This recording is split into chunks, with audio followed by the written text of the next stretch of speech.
दोस्तों एक बार फिर से स्वागत है आप सभी दोस्तों का हमारे चैनल बॉलीवुड खबर में। दोस्तों दिलजीत दोसांझ ने कहा कि मैं इस दुनिया से जा चुका हूं। ऐसा इसीलिए कहा क्योंकि अभी उनको काम नहीं मिल रहा। उन्होंने आगे कहा कि कलाकार को जिंदा रहते परेशान करते हैं और मरने के बाद में उसके कसीदे पढ़ते हैं। आइए पूरी खबर आपको बताते हैं। अगर आप चैनल पर नए हैं तो चैनल को सब्सक्राइब कर लेंगे। दोस्तों अपने गीतों पर दुनिया भर में बस रहे हिंदुस्तानियों खासकर पंजाबियों को नचाने वाले दिलजीत दोसांझ के दिल में भी एक कलाकार का गहरा दर्द छुपा हुआ है। दिलजीत दोसांझ ने तो यहाँ तक कह दिया है कि मैं ये मान चुका हूँ कि मैं इस दुनिया से जा चुका हूँ। दिलजीत दोसांझ ने कहा कि हर कलाकार के दिल में एक बड़ा दर्द छुपा हुआ रहता है।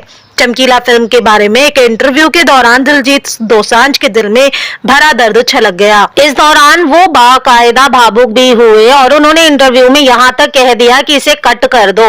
दिलजीत ने कहा कि जब तक कलाकार जिंदा होता है तो उसे परेशान किया जाता है, उसे तब तक परेशान करते हैं जब तक कि वो मर नहीं जाता। कलाकार को मारने की धमकी दी जाती है, उसे मार भी दिया जाता है, जैसा चमकीला के साथ हुआ और कलाकारों के साथ भी हुआ। जैसे ही कलाकार मर जाता है या उसे मार दिया जाता है तब लोग उसके कसीदे पढ़ना शुरू कर देते हैं। ये कलाकारों की बड़ी दुख भरी कहानी है, इसीलिए मैं मान चुका हूँ कि मैं इस दुनिया से जा चुका हूँ। मैं म्यूजिक आर्ट को प्यार करता हूँ। दोस्तों हर आर्टिस्ट को दिक्कतों का सामना करना पड़ता है। दिलजीत दोसांझ का कहना है कि हर आर्टिस्ट को अपने जीवन में बड़ी दिक्कतों का सामना करना पड़ता है। जब तक वो मर नहीं जाता तब तक लोग उसे महान नहीं कहते और उसे वो प्यार नहीं देते जिसका वो हकदार होता है।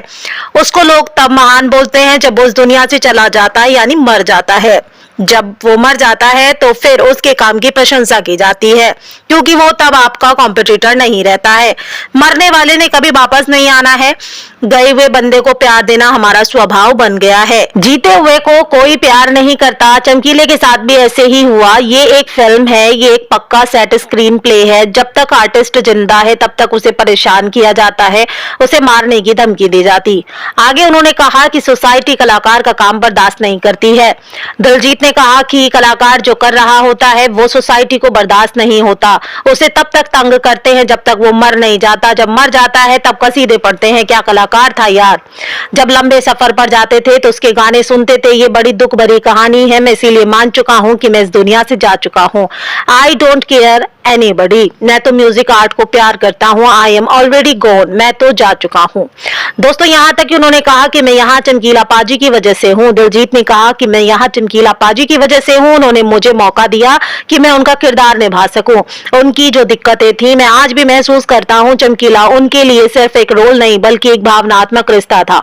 दिलजीत ने बताया कि जब ट्रेलर रिलीज हुआ कई लोगों ने कहा कि मैं इम्तियाज सर की तारीफ से भावुक हुआ, लेकिन सच ये है कि ट्रेलर का एक शॉट जो मैंने खुद शूट किया था जब स्क्रीन पर आया मुझे लगा चमकीला मुझे देख रहा है, वहीं खड़ा है, इसीलिए मैं रो पड़ा था। दिलजीत बताते हैं कि जहां चमकीला का मर्डर हुआ था वहीं पर फिल्म में चमकीले के मर्डर का सीन भी शूट किया गया। जैसे ही गोली की आवाज आई मुझे लगा मैं चमकीला हूँ।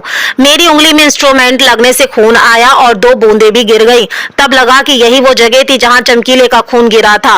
उस क्षण चमकीला की मौत दोबारा महसूस की। दिलजीत दोसांझ और चमकीला लुधियाना में ही रहते थे। अपने इंटरव्यू में दिलजीत ने कहा कि चमकीला भी दुगरी में रहता था और मैं भी दुगरी में रहा हूँ। लुधियाना से थे तो उनसे ज्यादा लगाव था।